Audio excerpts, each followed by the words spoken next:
I see trees of green, red roses too.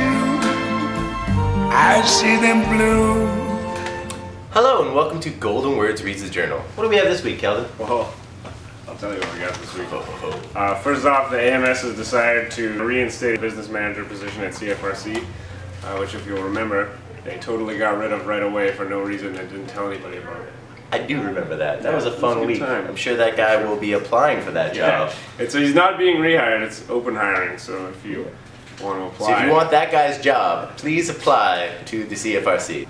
So what do you think if he reapplies, what do you think is going to be on his resume? Well, if I were him, I'd do something like, "Dear assholes, give me my job back. Job history, this job, 2011 till when you fuckers fired me."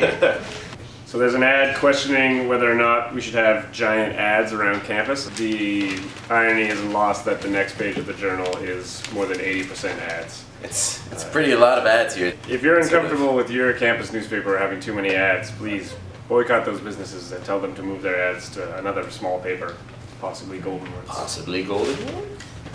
So we got a lot of computing stereotypes here. They've apparently made a laptop that's just for women. You know, what would be a man's laptop? Because I guess that's all laptops. But if we were to specifically design one for men, Yeah, I feel like laptops for men, like laptops after dark kind of thing. yeah, I feel like it'd have a really bright screen and also like an instant porn button.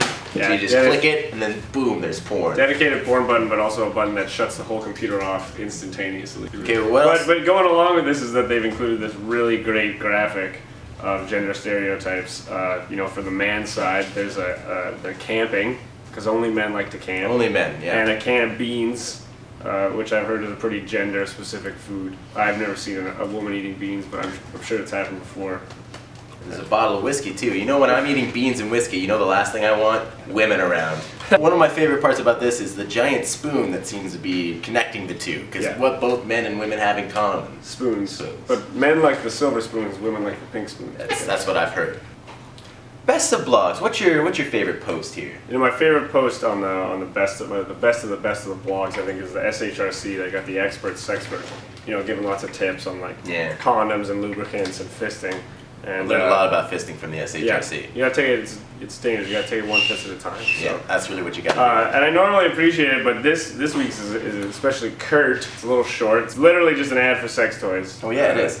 And they say, you know, you got to find the one that's right for you. It's going to take some trial and error. Yeah. What they don't say is that they really don't like you returning the sex toys on the error side of that. It's giving you a mixed message. Try things out, but don't bring them back after you put them in your body and don't like how it feels. Message for the kids.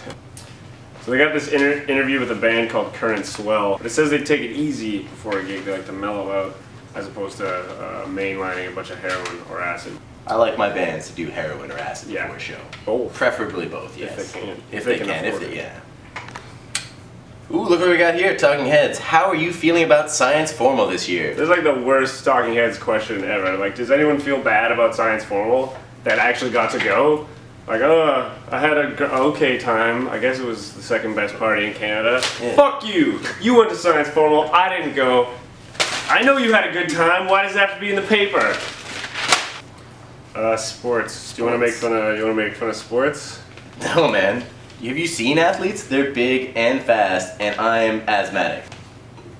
Oh, we got a nice postscript here. It's about Gangnam Style and pop music. First off, we got a quote from Kit Pegley. Quote, "It started off as being teenage rebellion, now it's music that appeals to much younger folks." How young are we talking about? Like, is Raffi next? Are they gonna move that Well, out? obviously teenage, you know, that's 13, so it's gotta be under 13. It's gotta be under the lab. Yeah, so like 10 to 8, maybe 8-year-olds. Yeah, that's a prime market. I remember one time my 10-year-old cousin sang all the words to Disco Stick from the Lady Gaga song, and I really had to leave the room. That must have been a little awkward for It was you. a lot awkward. And then they got this thing about Gangnam Style. Professor Ken McLeod says that he doesn't think that because we like one Korean song, that Korean songs are now going to be popular. You know, it'd be great to make obvious statements like that for a living. Newspaper is made of trees. Golden Words is great. There's a free one right there. Boom. Queen's University. You listening, Ken McLeod? Newspaper is made of trees. I hope Ken McLeod isn't like tall or strong, because that would be bad. I hope he doesn't play sports at Queen's University. 'Cause that'd be awful. I see them blue for me and you, and I think to myself, what a wonderful world. Action. Hello and welcome to Golden Wind's coverage of the Canadian Quidditch Cup. Hello and welcome to Golden Wind's coverage of the Canadian Quidditch Cup. This is a very serious event. Yeah. Be serious about this. Hello! Welcome to Golden Wind's coverage of the Queen's Quidditch. Fuck it! I'm not doing this!